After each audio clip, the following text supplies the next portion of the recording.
माननीय सभापति महोदय, माननीय राज्यपाल महोदय के अभिभाषण पर चर्चा के लिए मुझे अवसर देने के लिए आपका बहुत बहुत आभारी हूं। सबसे पहले मैं माननीय देश के यशस्वी प्रधानमंत्री श्री नरेंद्र मोदी जी के सानिध्य में हमारे प्रदेश के यशस्वी मुख्यमंत्री जी के नेतृत्व में हमारी सरकार ने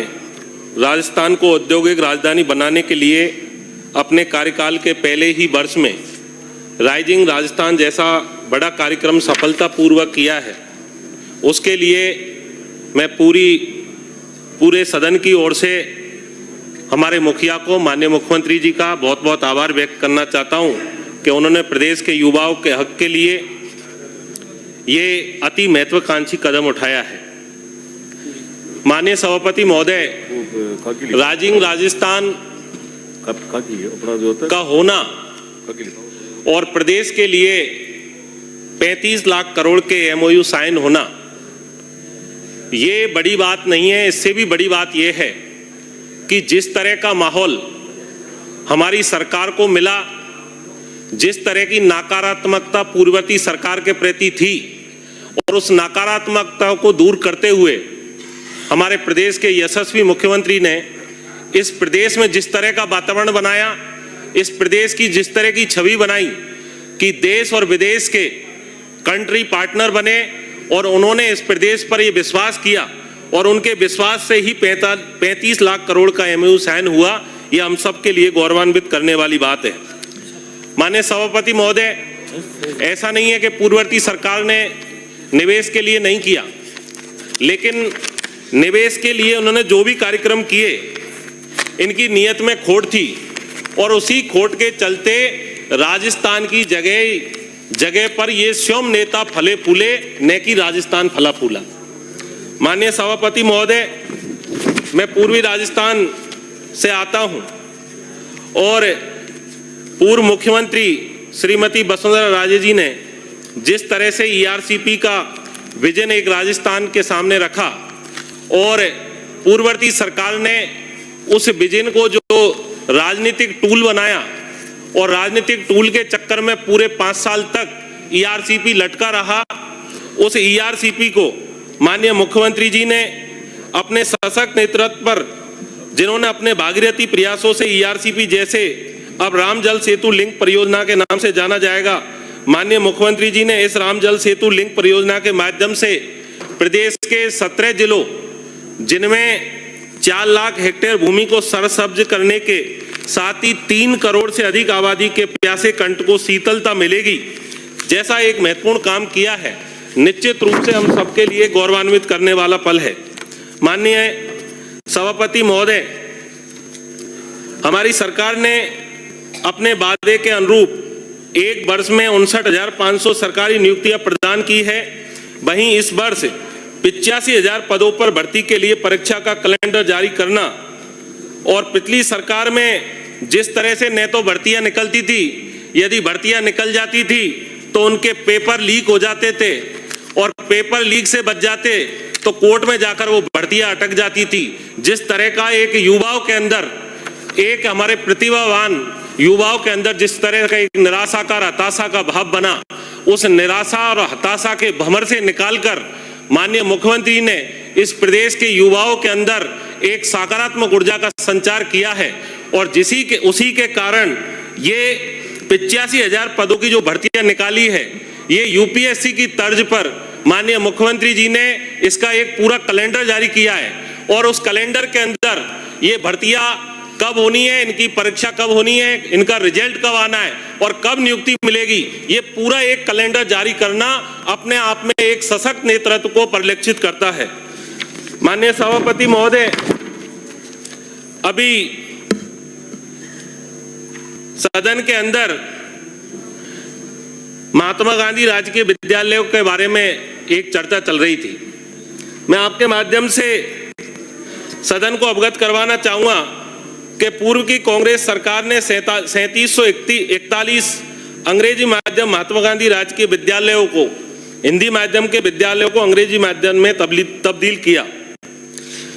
माननीय सभापति महोदय, मेरी ही विधानसभा के 2 महात्मा गांधी स्कूल है जिनका उदाहरण मैं आपके सामने एक नमूने के तौर पर रखना चाहूँगा। महात्मा गांधी राजकीय विद्यालय नारोलडांग जब हिंदी माध्यम में संचालित था उस समय 681 इसका नामांकन था। आज स्थिति यह है कि 209 केवल नामांकन इस स्कूल का रह गया है। दूसरा, महात्मा गांधी राजकीय विद्यालय डाबरा जिसका नामांकन 400 था और अंग्रेजी माध्यम में तब्दील करने के बाद में नामांकन केवल 200 रह गया है। ये 2 स्कूल ऐसे हैं जो मेरी विधानसभा के अंदर है। कल हमारे बीच में ही बयाना से सम्मानीय सदस्य अपने क्षेत्र के विद्यालय की मांग को वो बता रही थी और मैं आपको अवगत करवाना चाहूंगा, ऐसे हमारे क्षेत्र के अंदर ये तमाम स्कूलों के पढ़ने वाले बच्चों के अभिभावक कलेक्टर को, डीओ साहब को और जनप्रतिनिधियों को ज्ञापन दे चुके हैं इन विद्यालयों को अंग्रेजी माध्यम से हिंदी माध्यम में कन्वर्ट करने के लिए। माननीय सभापति महोदय, आपके बीच में मैं महात्मा गांधी जी का एक कोटेशन आपको सदन को स्मरण कराना चाहूंगा। महात्मा गांधी जी कहते हैं कि अंग्रेजी भाषा पश्चिमी विचारों और संस्कृति की ओर खुलने वाली एक खिड़की मात्र है। जिस तरह से देश के राष्ट्रपिता ने अंग्रेजी शिक्षा के विषय में ये बातें कही, मैं अंग्रेजी शिक्षा का विरोधी नहीं हूं, लेकिन अंग्रेजी शिक्षा के बारे में राष्ट्रपिता महात्मा गांधी ने जो बात कही कि अंग्रेजी शिक्षा पश्चिमी संस्कृति और विचारों की ओर खिलने वाली एक खिड़की मात्र है। मुझे इस पूरे महात्मा गांधी विद्यालय जो इन्होंने तब्दील किए, इससे इस बात को परिलक्षित करता है कि इनका जो आला कमान है वो आला कमान पश्चिमी संस्कृति, पश्चिमी विचारों से ताल्लुकात रखता है और उस आला कमान को खुश करने के लिए इन्होंने महात्मा गांधी राजकीय विद्यालयों को अंग्रेजी में तब्दील किया। माननीय सभापति महोदय, आपके बीच में निवेदन करना चाहूंगा कि ऐसे हमारे प्रदेश के अंदर अनेकों स्कूल हैं, इन तमाम स्कूलों की समीक्षा होना जरूरी है। जो वास्तव में जरूरतमंद है उन्हीं स्कूलों को रखा जाए, अन्यथा इन स्कूलों को हिंदी माध्यम में बदला जाए, क्योंकि इससे हमारे क्षेत्र में, मैं मेरी विधानसभा की बात कर रहा हूं, उस क्षेत्र में काफी नामांकन पहले की तुलना में आधा रह गया है। माननीय सभापति महोदय, आपके बीच में बड़े 1 साल के बारे में सभी सम्मानित सदस्य विपक्ष के सभी बातें कर रहे थे कि 1 वर्ष ने हमारी सरकार ने क्या किया है। मैं आपके बीच में सदन के माध्यम से अवगत करवाना चाहूंगा कि 1 वर्ष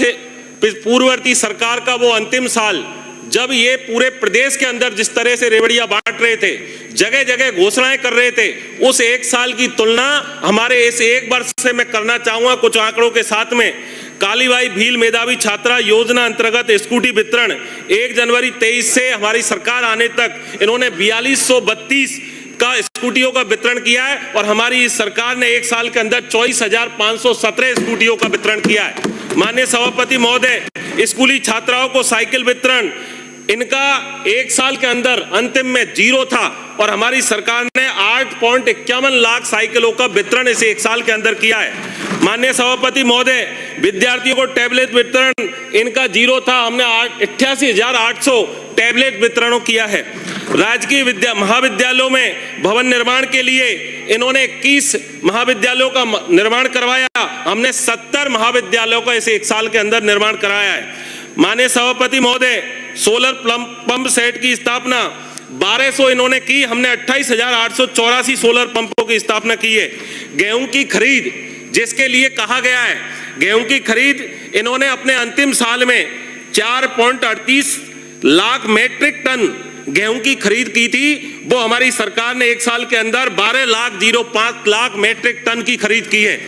माननीय सभापति महोदय, कृषि में अध्ययनरत छात्राओं को प्रोत्साहन राशि के लिए इन्होंने अपने अंतिम वर्ष में 21.53 करोड़ रुपए के लिए प्रोत्साहन राशि दी थी, जो राशि हमारी सरकार ने 1 साल में 60 करोड़ रुपए की राशि को कृषि में अध्ययनरत छात्राओं को प्रोत्साहन राशि दी है। नहरी तंत्र के माध्यम से सृजित सिंचाई सुविधा इन्होंने